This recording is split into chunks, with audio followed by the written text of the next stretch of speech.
The first half of Syracuse and Florida State was atrocious. Ugly basketball to watch, regardless of the team you were cheering for. But in the second half, the Orange outscored the Seminoles by 11, finished with 4 starters in double figures, and pulled out a 63-60 victory down in Tallahassee.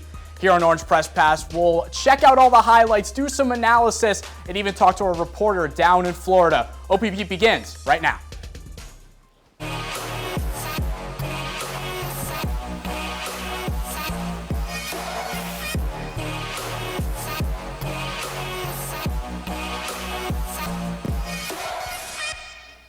Welcome into Orange Press Pass here in the CitrusTV studios. Nick Zelaya, along my fantastic analysts, Johnston and Sklar. And guys, Syracuse pulls out a big 63-60 victory on the road to snap a Seminoles streak that was at 25 for games won in the ACC at home. And it seems like Syracuse likes to cause a lot of stress and anxiety for their fans, but they pick up the big victory. And Steven, starting with you, what's your first impression on this win? Well, I'm still stressed over this win because what they were doing was playing a bad brand of basketball for a lot of this game, and the style of play that the game that they were playing over the course of the first half, that's not going to be sustainable over the course of a full season. If they're going to face these hot and cold streaks like they did today, they're not going to be able to compete with a Florida State on a good night. Tonight, Florida State had a bad night, but if they pick things up, which they will, Syracuse isn't going to be able to compete.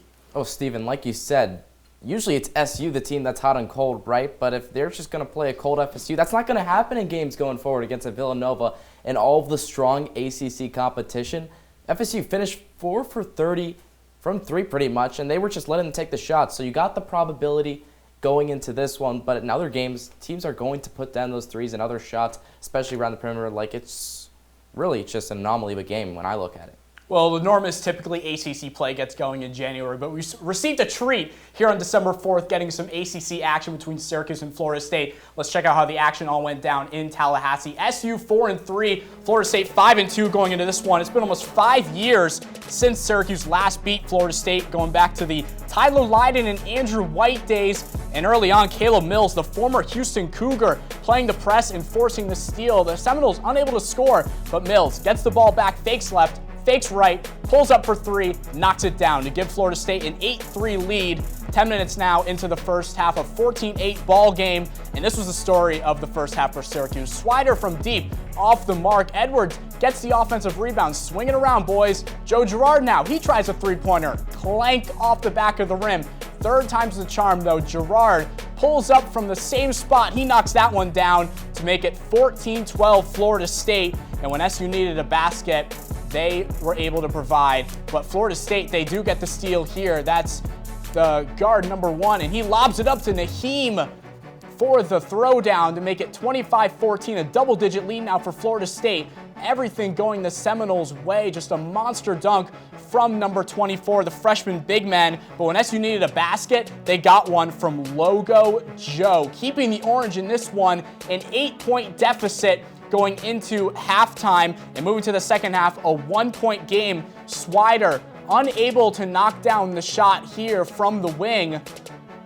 But then the offensive rebound from Jesse Edwards somehow finds Jimmy Boeheim. His layup goes, and SU, they've taken the lead. It's 38-37. 7-point game now in favor of the Orange. Jesse Edwards in the post, finds Swider on the wing. Knock, knock, he's there. Swider with the big 3 to make it a 10-point lead for Syracuse, and he's pumped. The energy is on another level. But Florida State, they were going nowhere. 9-point lead for the Orange. Now in the corner, there's Caleb Mills with a big first half and a big bucket here in the second. Knocking down the corner 3, making it just a 6-point lead. Now 5 points. Florida State pushing in transition once again. What a pass coming from Anthony Polite to Matthew Cleveland, who throws it down. 3-point lead. Samir Thomas on the other end. He can't get the layup to go. Triple teamed, but there's Joe Girard for 3 from the wing.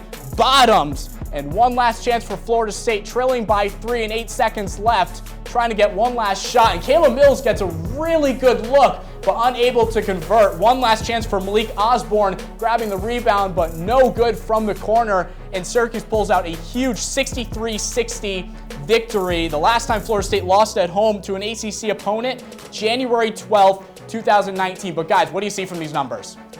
I mean, listen, Joe Girard, another exceptional performance, backing up what he did in Indiana. Jesse Edwards doing the same, although we'd like to see him stay on the court a little bit more. But this team picked things up in the second half, and that's really all you can say. Oh yes, Steven, you're right about Jesse, obviously. He's a huge player on both sides of the court. Getting that double-double, one of two players for Syracuse to notch it, but he has to stay out of foul trouble because you could tell that allowed Florida State to get back into the game. So the Orange pick up their first conference win of the season, be a little bit before their next ACC matchup. But now we bring in Calvin Cristoforo, who joins us here on Orange Press Pass from Tallahassee. And Calvin, big win for the Orange, 4 starters in double figures. That one lone starter below 10, Buddy Boeheim. What type of confidence should Syracuse have in the fact that they can rely on the other starters and pick up a tough win? I don't know if they should have that much confidence. Look, Syracuse didn't win today because Buddy Boeheim only scored 6 points, and their offense still came out here and it was a barrage. No, they won today because Florida State was 4 for 30 from beyond the arc, and Syracuse allowed 60 points on the defensive end. Look, if Syracuse wants to do anything this season, Buddy Boeheim has to be their number one go-to guy. Games like this cannot become a trend because if they do, Syracuse isn't going anywhere this season. The defensive end is really a big storyline coming out of today's game. Syracuse has been dabbling in a 1-3-1 zone as opposed to their traditional 2-3, and people are starting to warm up to that. What do you think is the best course of action for this team, and what should they use moving forward? Look, Steven, you're a baseball guy, so I'll put it to you like this. As a pitcher with a really good fastball, and everybody knows his fastball is the best. Everyone preps for fastball, fastball, fastball.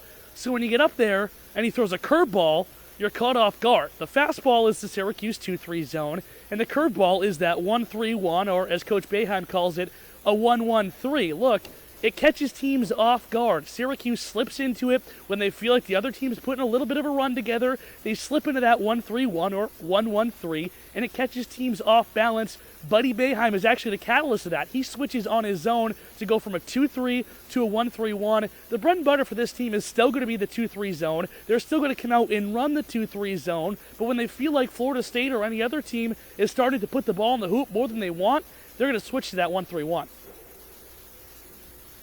Yeah, Calvin, now flipping things to the offensive side of things. For FSU, they looked great in the first half. They were really dominating things down in the paint, but really seemed like there were positive changes for Syracuse and negative ones for FSU in the second half. Really, what changed for both sides? What was the flip there? Look, Jared, that wasn't more of a Florida State offensive switch as much as it was a Florida State defensive switch. Syracuse was being bullied down low early in this game, sure, but then the offense got into a rhythm. The Syracuse offense, you know what they did? They found the mismatch. They found, hey, where can we attack Florida State? Well, all we need to do is run a little bit of a pick and roll, get a guy with the last name Boeheim on a Florida State center, and that's exactly what they did. And then Syracuse started going offensively. Florida State noticed that. They took their big guys out, and that's why on offense, Florida State wasn't going to the paint as much. Well, a good win for the Orange, but even better coverage from you, Calvin. Thanks for joining us on Orange Press Pass. But coming up after the break, it was a tale of two halves in this one. The first half, some ugly basketball. Syracuse forgot how to play, but in the second, they figured it out. More OPP coming up.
Welcome back into Orange Press Pass. So I mentioned it before, Buddy Boeheim, only 6 points, but the 4 other starters for Syracuse over that 10-point mark. Coach Boeheim had a lot to say about his starters.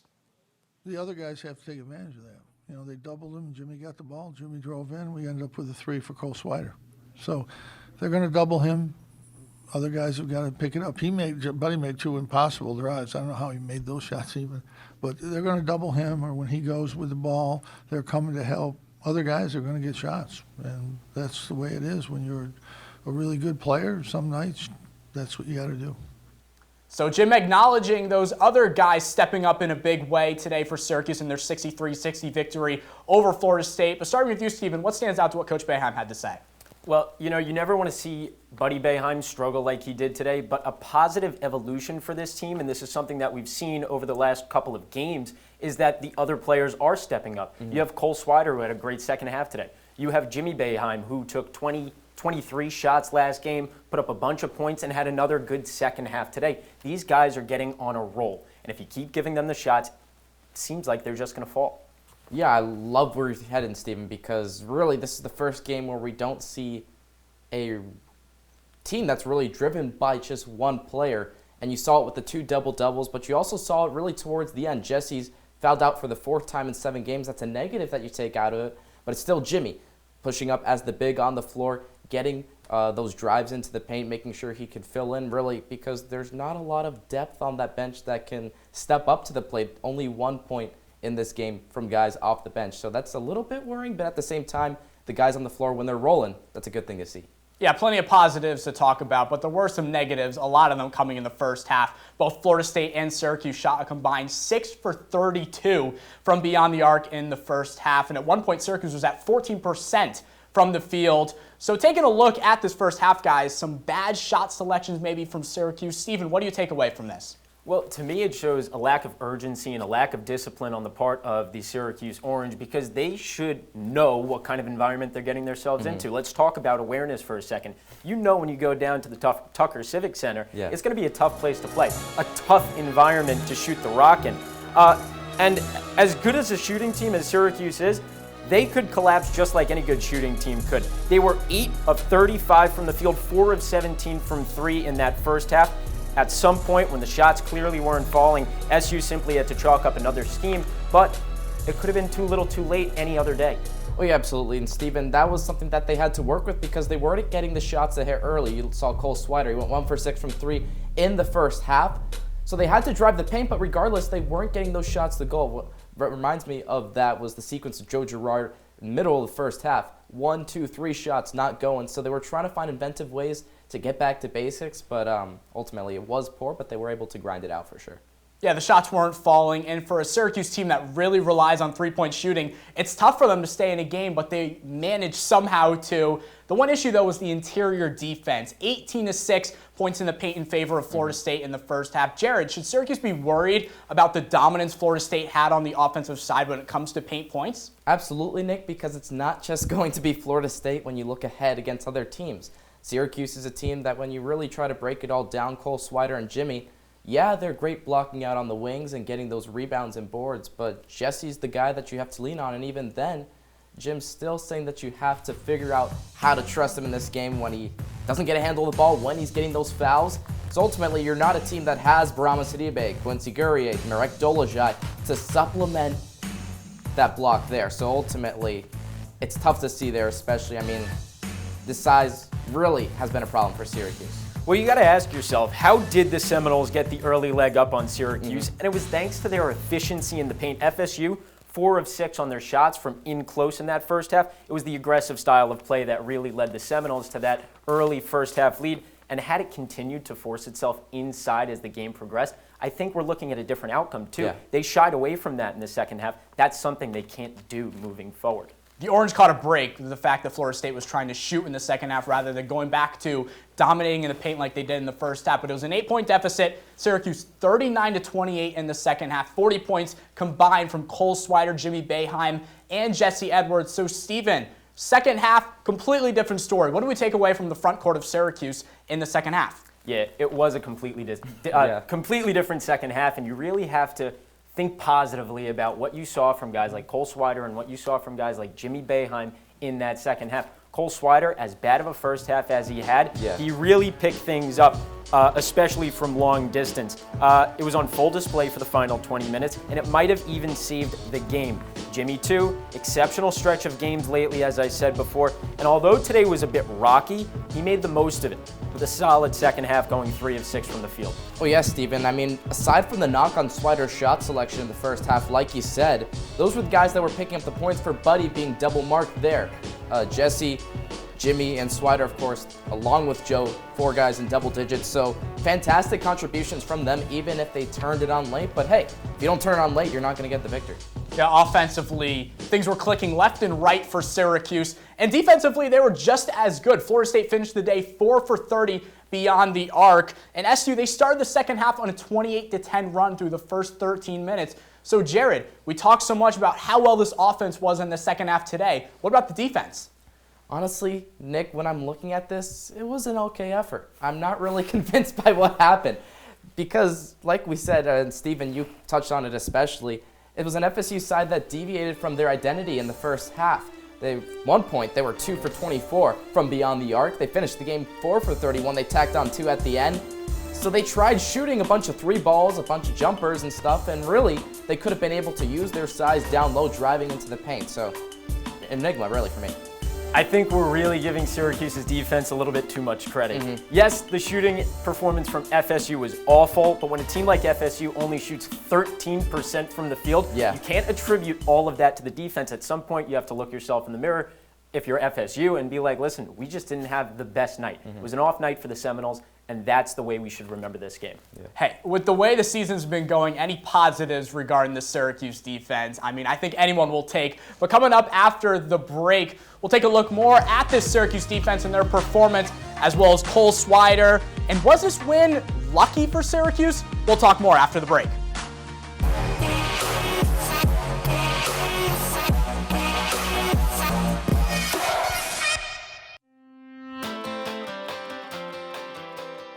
OTN is on all your favorite apps: Apple TV, Fire TV, and Roku.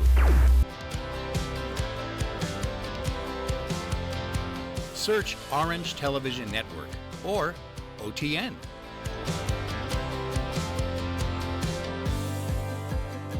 OTN has its best shows, short films, and CitrusTV on demand. Family and friends can watch OTN too. Watch the live stream of OTN to catch live Citrus TV news, live from Studio B, and mornings on the Hill.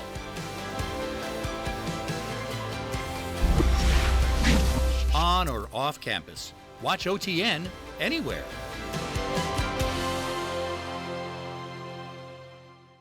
One in 3 adults has pre-diabetes. That means it could be you, your favorite brother, your other brother, you, your football buddy, your football buddy, you, your plumber, Breathe right into your foot. your plumber's masseuse, Yes. you, your dog walker, your cat jogger.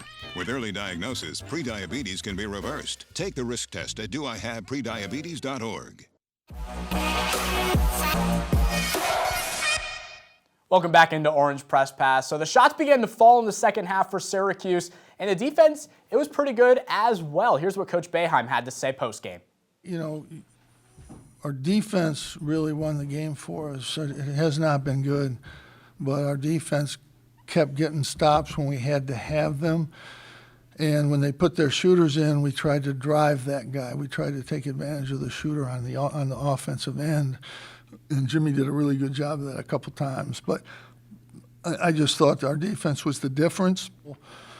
You know, I know Cole's going to make 8 or 10 of these threes one of these days. And, you know, he didn't. He started out 1 for 6, I think. And he hit a couple, and I think there's a couple more. If they're going to play face guard Buddy and Joe that way, Cole's going to get shots. And he's gonna have to cash them in, and I think he will as he gets a little bit more game experience with us.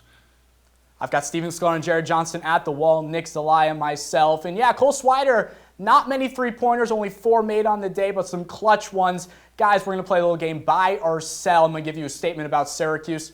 We'll see if whether or not you want to buy it or sell it. So starting off with the defense, like Coach Boeheim talked about, it was huge down the stretch for Syracuse. So Steven, are you buying or selling the fact that this could be a legit defense?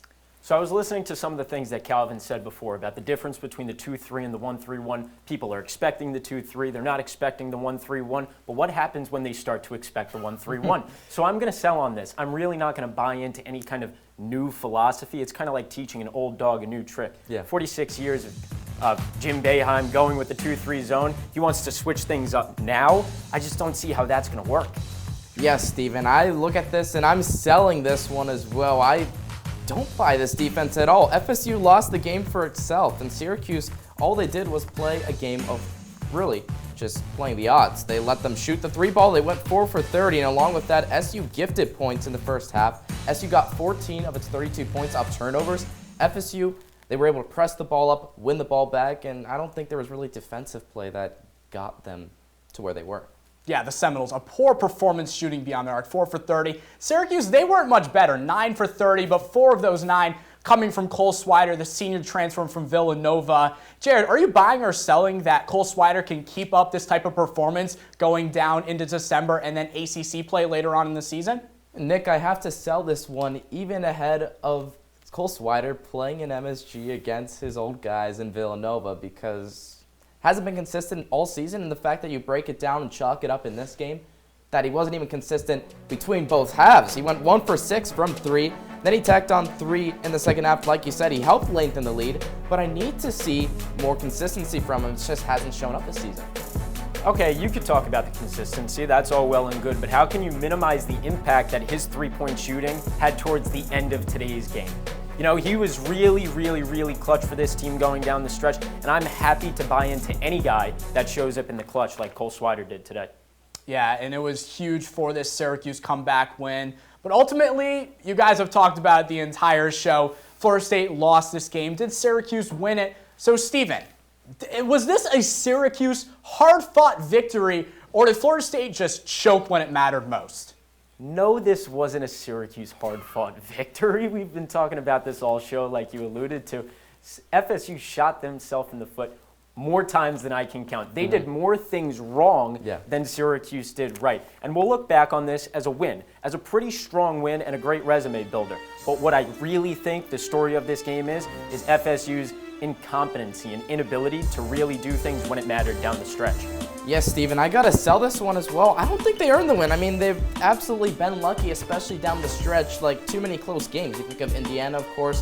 Then you think of Arizona State, where they let them press themselves into oblivion. So the Seminoles stopped driving to the paint. Even when Jesse was fouled out, it was really an anomaly from FSU. They won their 25 straight home games. The fact that SU was the team to break it in this state right now, I'm shocked, really. Yeah, too many close games for Syracuse so far this season. I mean, this is just the 3rd time they've held an opponent under 70 points, and we're taking into account teams like Drexel. I mean, Florida State, this is a good win for Syracuse, but the way the Seminoles shot the ball, I would not say this Syracuse team was superb today, playing excellent basketball, especially when you have to go to Madison Square Garden, go play the 6th team in the country, Villanova. We'll have to see what the Orange can do to bounce back for Tuesday. But anyways, coming up to wrap up Orange Press Pass here today, we'll take a look around the Atlantic Coast Conference, plus take a look at that Syracuse-Villanova game. Plus, we'll get Jared and Steven's final thoughts.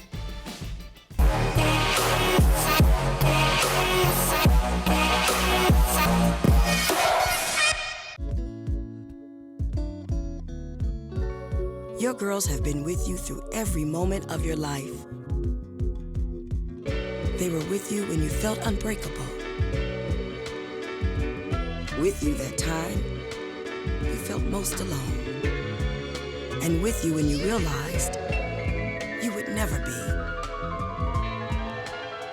They were with you when you shared your love with the world. And with you when she became your world. Your girls have never left you. They're still with you right now. But how well do you know them? Knowing your breasts can save your life.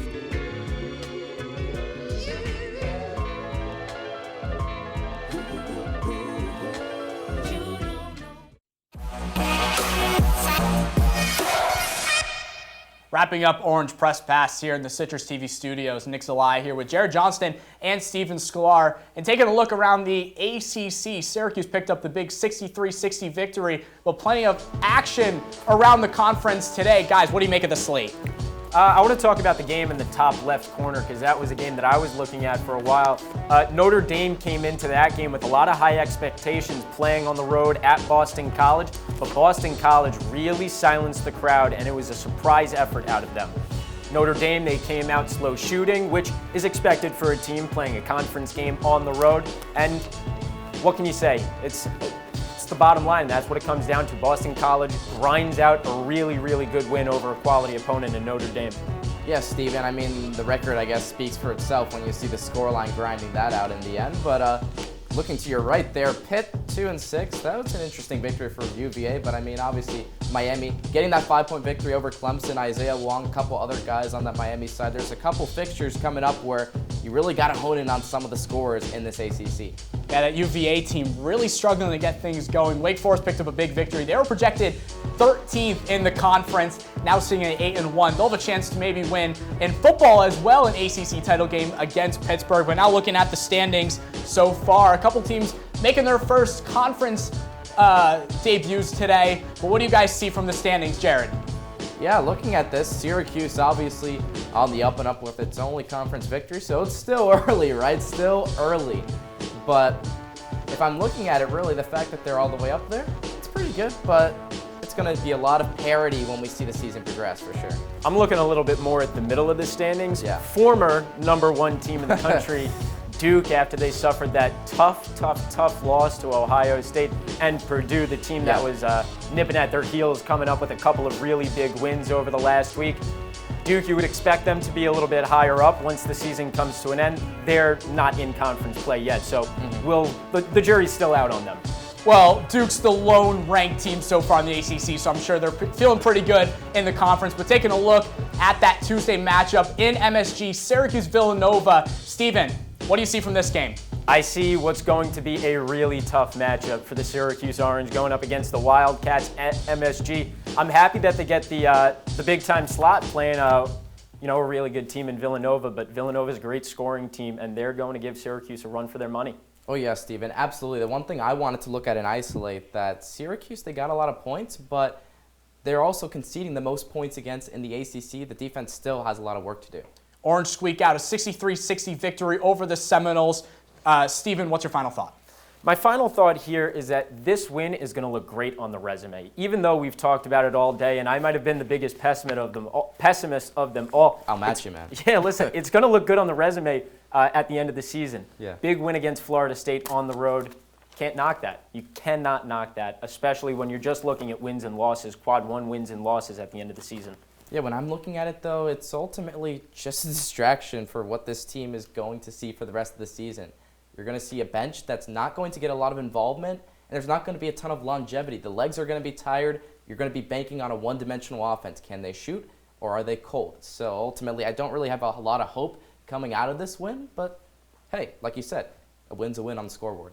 Syracuse improves to 5-3 on this season. They'll take their talents down to MSG to go face #6 Villanova Wildcats. Thank you for joining us on Orange Press Pass tonight. For Stephen Sklar and Jared Johnston at the wall, I'm Nick Zelaya. Make sure you follow us across social media platforms at CitrusTV Sports. Have a great Saturday night.